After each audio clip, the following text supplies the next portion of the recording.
This would be an absolute FLEECE if the Suns could pull this off. As we all know, the Kevin Durant rumors are now rampant with the Houston Rockets, and even though nothing is set up, they could look to take either Durant or Booker, and apparently the name that they are willing to give up is Alperen Sengun, the guy who blossomed and broke out during this season versus the Rockets. With the Suns needing a nice interior big man and a solid young one, could this be the move to make if they decided to move off of Kevin Durant? All of that and more in this episode of Suns Digest. I'm Bruce Veliz. Before we dive in, though, before we get into all of this news, you guys have been absolutely crushing it dropping this number down, but 79% of you guys who watch our videos are not subscribed. If you want to make sure you stay updated, revolving around this Suns team, getting every bit of detail, hit that subscribe button as this is the place for you. The draft is tonight. CJ and I will have a video going up regardless of what the Suns do. If they make a trade, if they make a selection, we'll have something covered for you guys. So make sure you want to stay up to date. Let's dive into the topic though. Make sure to grab a snack. And like I mentioned, we're going to be talking about the possibilities of a Kevin Durant trade. Now, CJ in our most recent videos has kind of covered this, going over the Rockets setting up a blockbuster trade and apparently, obviously, how they're interested in them for obviously trading their picks. Now, we all know that, and even though there have been some conflicting reports, as we've seen Stephen A. Smith today on First Take, saying, pay no attention to what Phoenix is saying. They want out of Kevin Durant right now, which obviously we're not going to be believing because we're going to listen to the people that are in grown sources, people that don't talk for clicks, and people that talk and know what they're talking about. And we're going to be looking at these two in Gambo saying last tweet before this plane leaves, this is a joke. There's a 0 chance this happens. Absolute 0. And Gerald Bourguet saying we've been saying on the show for weeks now that the Suns aren't trading their big three this summer. All these reports you're seeing acknowledge that neither Book or Katie have asked for a trade. This is posturing people, plain and simple. And I have to agree with Gerald and our boy Gambo. It is not a full set thing that Kevin Durant is going to be leaving and going away to Houston.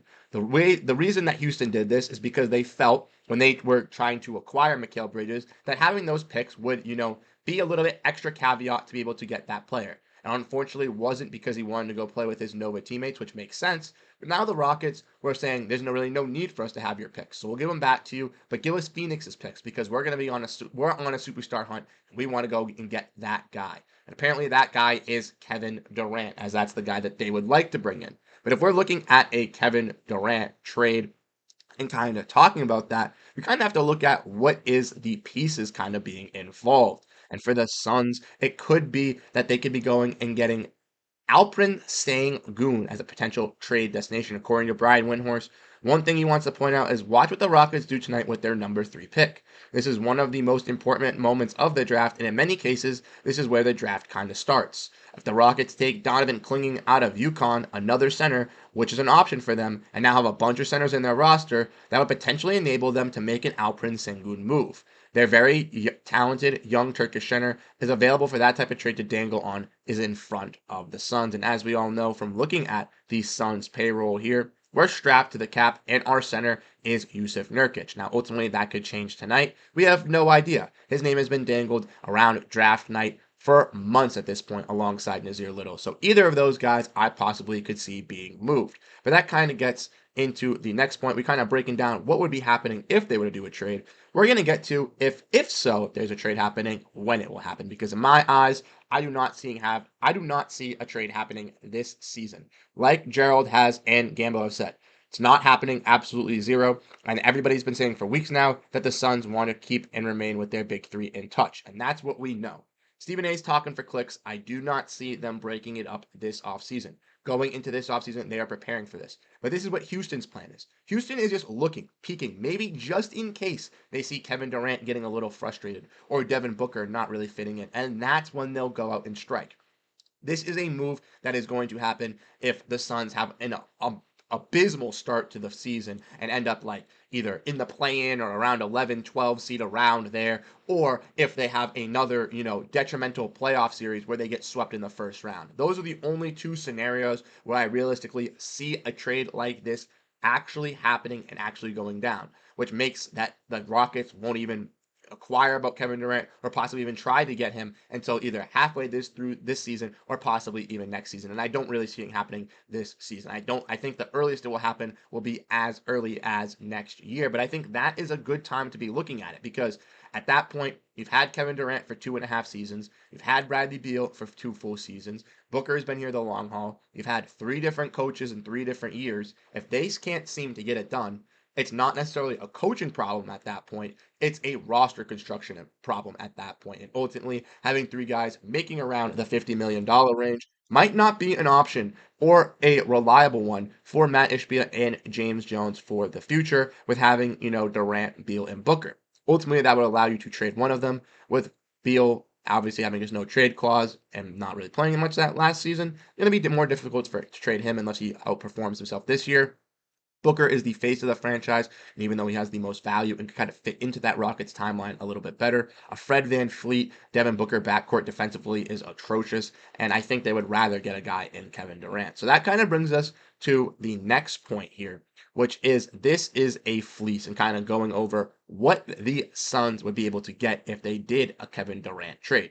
So as we know, Kevin Durant makes around $50 million, and if we want to look at the Rockets salary, we can see that a lot of their players don't make a lot of money due to the fact that the Rockets were a young team last year. They went out and paid, obviously, Dillon Brooks and Fred VanVleet some big contracts, but a majority of their guys are on smaller, younger contracts or rookie scale extensions. Guys like Jalen Green, guys like Amen Thompson, guys like Tari Eason, guys like Alperen Sengun. And it's going to be difficult and tough for them to pay all these guys and be able to retain this roster. Therefore, they're going to have to cash in on some of them and move out on some of them. So ultimately, if they were to give Sengun a contract extension, it would probably be in the $20 to $30 million range. After that, he would not be making $5 million. You'd have to look at that. But possibly adding in another piece like a Cam Whitmore, a Tari Eason could be nice for the Phoenix Suns to look at that wing position. Tari Eason, a nice defensive wing who could play pretty solid defense, also can be a nice 3-and-D guy. And also Cam Whitmore, undervalued in the draft pick at 20, really rising star through the G League and has had some nice moments. They also have an abundance of other guys on this roster that, could come seemingly help in and find out maybe like a Jeff Green, but I feel like they'd want to keep him for their actual rotation. Maybe a Jock Landale as a backup big. There's an abundance of names that you could possibly throw in here alongside Alperen Sengun, Tari Eason, and those 2 picks to bring back and facilitate a trade for Kevin Durant. So then that would look like for the Phoenix Suns if we want to look at this. We can see, obviously, that if they were to trade Kevin Durant, he averages around 27 points per game, 6 rebounds, 5 assists, pretty good shooting percentage as well, 52% from the field and 41% from three-point range. When looking at Sengun, averages almost a double-double, 21-9 with 5 assists, almost a block and almost 1.2 steals on 53% shooting from the field and 30% from three-point range. He's also 21 years old compared to Kevin Durant's 35, and with the Suns not having a lot of youth movement, not having a lot of young capital to kind of build up upon, this could be that move for the Suns that really sets them over the top in my eyes and kind of clears up some of the distractions with this team, especially this year if they have a disappointing season. No, like I said in the beginning of the video, I do not see this happening this year. I could see it possibly happening at the trade deadline if they are absolutely abysmal, but I do not see that happening. If they have a disappointing playoff experience again, then I see Kevin Durant asking out. I see the Rockets being the team primed at the best position to land him due to the fact that they own the Suns' picks. The Suns then trade back for their draft capital and retain it alongside guys in Alperen Sengun and Tari Eason. And those 2 guys, I think, alongside that draft capital, could be helpful for this Suns team. You look at a lineup of Devin Booker, Bradley Beal, Tari Eason, Royce O'Neal, and Alperen Sengun. I think that is a solid 5, especially with some more cap flexibility. You can possibly add some guys around the edges, and who even knows? If they do trade for Kevin Durant, maybe they trade Devin Booker as well, or they look to move off Bradley Beal as well, and they look to just sell house and ultimately become a young spot and go back and set back a little bit. There's a lot of possibilities. There's a lot of news to break around this team, and we're going to be the place to break it down for all of you guys this offseason. So if you want to make sure you stay up to date, revolving around everything with this team, hit that like button and hit that subscribe button. CJ and I will have something coming out for you guys revolving around the draft tonight, regardless if it's a trade that the Suns make for a player. The Suns trade up, trade back, trade out, select a player. We will have something coming out revolving around that tonight. So make sure you stay tuned. Make sure you stay up to date. I want to say thank you to everybody that showed that support. We're so close to that 1,000 subscriber mark. So if you guys do enjoy the content, keep hitting that like button and keep hitting that subscribe button. You guys are doing your best, and we really do appreciate it. Once again, I'm Bruce Veliz. I want to say thank you so much for tuning into this episode of Suns Digest, and I'll catch you guys in the next one. Peace out and go Phoenix Suns.